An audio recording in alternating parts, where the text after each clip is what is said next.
Hello and welcome back to our channel coursology hub. हमारी coursology hub के channel में आपका हार्दिक स्वागत है। मैं ज्योति झा आज आप लोगों को बताने वाली हूँ हीमोफीलिया डिज़ीज़ जो है वो आगे अपने एक मदर या फादर से कैसे आगे कैरी फॉरवर्ड होता है उनके बच्चों में, कौन से क्रोमोसोम ग्रसित होते हैं तो आगे कैरी फॉरवर्ड होता है। ठीक है, तो सबसे पहले मैं आपको बता दूं, I am not a special educator, लेकिन मैं स्पेशल एजुकेशन की तैयारी कर रही हूँ। I am still learning. तो मैंने जितना इस टॉपिक को समझा है वो मैं आपके साथ शेयर कर रही हूँ।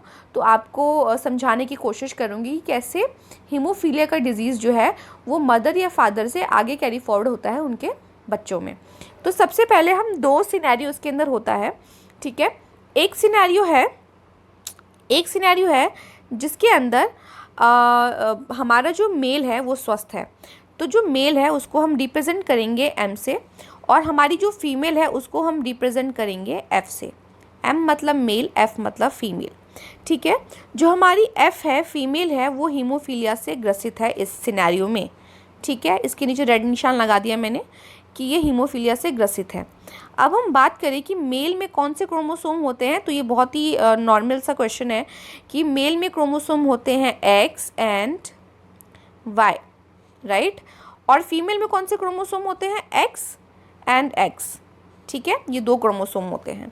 अब क्योंकि मेल हमारा हेल्दी है तो उसके कोई भी क्रोमोसोम नहीं है इफ़ेक्टेड हीमोफीलिया से, और फीमेल हमारी इफ़ेक्टेड है हीमोफीलिया से, तो उसका जो एक क्रोमोसोम है ना, मैं निशान लगा देती हूँ, एक एक्स जो है उसका एक एक्स क्रोमोसोम हीमोफीलिया से ग्रसित है। ठीक है, अब इनका जब बेबी बॉय होगा, मान लीजिए इन दोनों की शादी हो गई, इनका बेबी हुआ और हुआ बेबी बॉय, मतलब हुआ मेल होगा, तो फिर मेल के लिए वही क्रोमोसोम एक्स एंड वाई। तो वाई कहाँ से आएगा? वाई आएगा उसके फादर से जो कि हेल्दी है। ठीक है, लेकिन एक्स कहाँ से आएगा? एक्स आएगा उसकी मदर से। अब ये एक्स जो यहाँ आया है इसके 50-50% चांसेस हैं, क्योंकि मदर का एक क्रोमोसोम इफेक्टेड है हीमोफीलिया से और एक नहीं, तो 50% चांसेस है कि जो फीमेल है वो अपना हेल्दी क्रोमोसोम दे दे, और 50% चांसेस है वो अपना इफेक्टेड क्रोमोसोम अपने बेटे को कैरी फॉरवर्ड कर दे। तो यहाँ पे 50% चांसेस बन जाते हैं उस मेल बच्चे के हीमोफीलिया से ग्रसित होने से। अगर हेल्दी दिया तो वेल एंड गुड, कोई बात नहीं, बच्चा स्वस्थ है। लेकिन अगर फीमेल ने अपना वो इफेक्टेड एक्स दे दिया तो बच्चा हीमोफीलिया से ग्रसित हो जाएगा, उसको भी हीमोफीलिया नामक बीमारी हो जाएगी। अब इन दोनों का अगर बेटी होती है, ठीक है, अगर इन दोनों की अगर बेटी होती है, मान लीजिए फीमेल हो रही है, तो फीमेल में फिर से दो क्रोमोसोम होते हैं एक्स एंड एक्स। एक एक्स इसको कहाँ से मिलेगा? एक एक्स तो फादर से मिल गया इसको, लेकिन एक एक्स जो है वो इसकी मदर से इसको मिलेगा, है ना। एक एक्स इसको इसकी मदर से मिलेगा। अब यहाँ पे भी सेम सिनेरियो जो बॉय में हुआ कि यहाँ भी 50% चांसेस है कि मदर इसको हीमोफीलिया से ग्रसित कर दे। अगर उसने स्वस्थ क्रोमोसोम दे दिया तो वेल एंड गुड, अगर स्वस्थ क्रोमोसोम नहीं दिया तो ये भी हीमोफीलिया से ग्रसित हो जाएगी। लेकिन यहाँ पे पॉइंट करने वाली बात ये है, ये ग्रसित तो हो जाएगी लेकिन इसके अंदर उस क्रोमोसोम की वजह से कोई भी तकलीफ़ बॉडी में या कुछ भी परेशानी नहीं झेलनी पड़ेगी, इसको उससे कोई दिक्कत नहीं होगी। बस ये आगे एक कैरियर बन जाएगी अपने बच्चों के को हीमोफीलिया ग्रसित करने का, जैसे इसकी मदर बनी। ठीक है, तो यहाँ दो पॉइंट हुए कि अगर फीमेल हीमोफीलिया से ग्रसित है तो 50% चांस है कि बॉय ग्रसित हो जाए उनका, और 50% चांस है कि गर्ल ग्रसित हो जाए। अगर बॉय ग्रसित होता है तो उसको बीमारी से वो ग्रसित हो जाएगा, उसको उस बीमारी से होने वाली परेशानियां उसको झेलनी पड़ेंगी आगे जाके, फ्यूचर में जाके।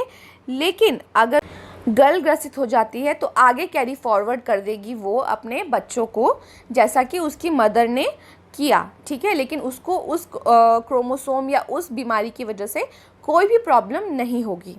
ये तो वो सिनेरियो हुआ जहाँ पे हमारी फीमेल जो है उसके अंदर जो क्रोमोसोम था वो हीमोफीलिया से इफ़ेक्टेड था। अब एक सिनेरियो आता है जिसके अंदर हमारा जो मेल है वो इफ़ेक्टेड है इस बीमारी से। ठीक है, वो इस बीमारी से इफ़ेक्टेड है, तो हमें पता है मेल में एक्स एंड वाई क्रोमोसोम होता है और फीमेल में एक्स एक्स।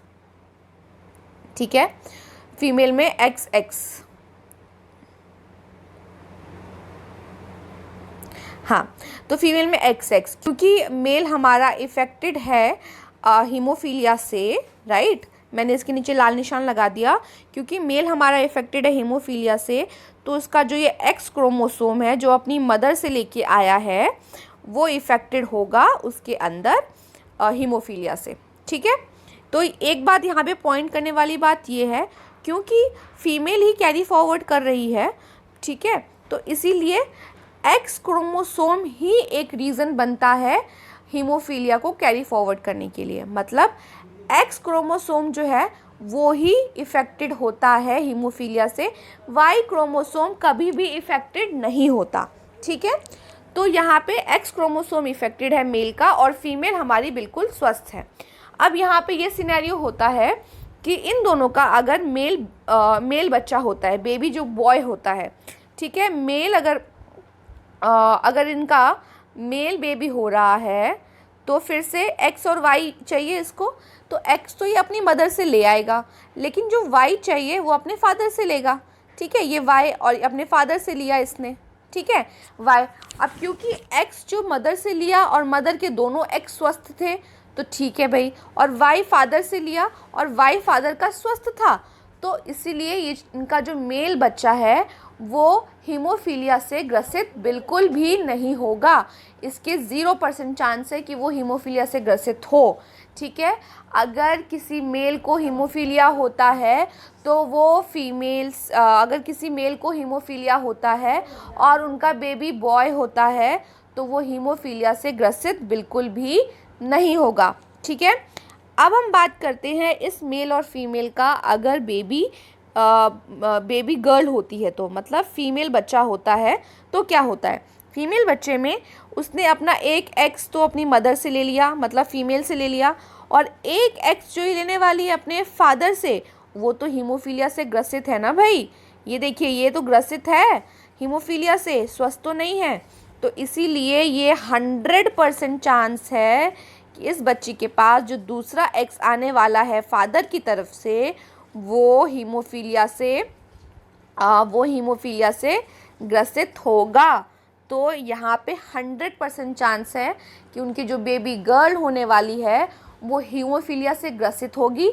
लेकिन फिर वही सेम पॉइंट, इस हीमोफीलिया से ग्रसित X की वजह से इसको कोई प्रॉब्लम नहीं होगी, कुछ नहीं होगा, लेकिन ये आगे एक कैरियर बन जाएगी अपने बच्चों को कैरी फॉरवर्ड करने के लिए हीमोफीलिया डिजीज़। इसीलिए इन्हीं सब सिनेरियो की वजह से X क्रोमोसोम जो है हमारा वो ज़िम्मेदार माना जाता है हीमोफीलिया डिजीज़ को आगे बढ़ाने के लिए, ठीक है। समझ में आया? तो इस तरीके से मैंने आपको बता दिया कि अगर हीमोफीलिया डिजीज़ किसी को होता है तो कैसे वो अपने बच्चों में कैरी फॉरवर्ड करता है। 2 सिनेरियो बता दिए, जहाँ मेल इफ़ेक्टेड है और जहाँ फीमेल इफ़ेक्टेड है। अब अगर बात करें कि अगर दोनों इफ़ेक्टेड है तब तो 100% चांस है कि भाई उनकी जो बेटी होगी और या बेटा होगा वो उसके अंदर 50-50% चांस ये है कि वो हीमोफीलिया से ग्रसित हो जाएंगे, ठीक है। जैसे मेल इफ़ेक्टेड है यहाँ पे, ठीक है, और ये फीमेल इफ़ेक्टेड है, ठीक है। मेल भी इफ़ेक्टेड है, फीमेल भी इफ़ेक्टेड है। बॉय हुआ तो फादर से लिया Y, ठीक है, और मदर से लेगा X, तो 50% चांस है, क्योंकि एक X जो है एक क्रोमोसोम इफ़ेक्टेड है, एक इफ़ेक्टेड क्रोमोसोम आ सकता है जो हमने पहले सिनेरियो में पढ़ा, तो वो भी इफ़ेक्टेड हो सकता है। तो 50% चांस है इसके भी ग्रसित होने के। सेम विद बेबी गर्ल में तो 100% चांस होगा जी कि भाई वो हीमोफीलिया की कैरियर आगे बनेगी ही बनेगी, क्योंकि एक X जो उसके फादर की तरफ से इसके पास आ रहा है वो ग्रसित तो आएगा ही, ठीक है। एक X जो ये ग्रसित है फादर का, वो जो इसके पास आएगा वो ग्रसित होगा ही। तो इसीलिए ये हीमोफीलिया डिजीज़ को आगे बढ़ाने के लिए कैरियर का काम करेगी, और 100% जो फीमेल होगी इनकी वो हीमोफीलिया का कैरियर बनेगी, ठीक है। समझ में आ गया? अब मैं जिस तरीके से मैं समझा सकती थी मैंने आप लोगों को समझा दिया। अगर आप लोगों को अभी भी कुछ समझ में ना आया हो तो आप कमेंट करके पूछ सकते हैं, या कोई कन्फ्यूजन हो तो आप पूछ सकते हैं। मैं आपके सवालों का जवाब देने का 100% कोशिश करूँगी। थैंक यू सो मच हमारी वीडियोज़ देखने के लिए और हमें इतना सपोर्ट करने के लिए। अगर आप हमें सपोर्ट करना चाहते हैं तो हम ऑलरेडी आपको बता चुके हैं कि आप हमें फ़ोनपे और पेटीएम कर सकते हैं हमारे नंबर पे 7874008889 पे। और अगर आप कुछ भी अगर सपोर्ट करना चाहे तो उस नंबर पे कर सकते हैं। और अगर आप नहीं कर पा रहे, अगर नहीं कर सकते पैसे से सपोर्ट, तो कोई बात नहीं, आप एक शेयर तो कर ही सकते हैं, एक लाइक कमेंट तो कर ही सकते हैं। तो हमारी वीडियो को शेयर कीजिए अलग अलग सोशल मीडिया प्लेटफॉर्म पे। आई होप आपको ये वीडियो पसंद आया होगा, तो वीडियो को लाइक करना ना भूलिए। मिलते हैं आपसे अगले वीडियो में, तब तक के लिए नमस्कार।